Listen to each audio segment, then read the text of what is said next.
冰箱还剩了一点韭菜，几天都没吃了。今拿出来把韭菜一摘一洗，在窝做个韭菜片片面。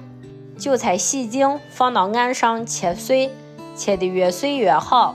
切完放到盆子里，给里头放一点盐，把韭菜的汁子抓出来，给里头揉面粉搅匀。韭菜透肥呢，给面里就不用再加肥了，揉成一个偏硬一点的面团，让它算行着。打几个鸡蛋，给里头放一点盐，调和面儿，切了一点羊柿子，炒个西红柿鸡蛋，把鸡蛋先炒熟，放到碗里，西红柿放一点盐，也炒出汁子，鸡蛋往里一倒，再搅两下，西红柿鸡蛋就炒对了。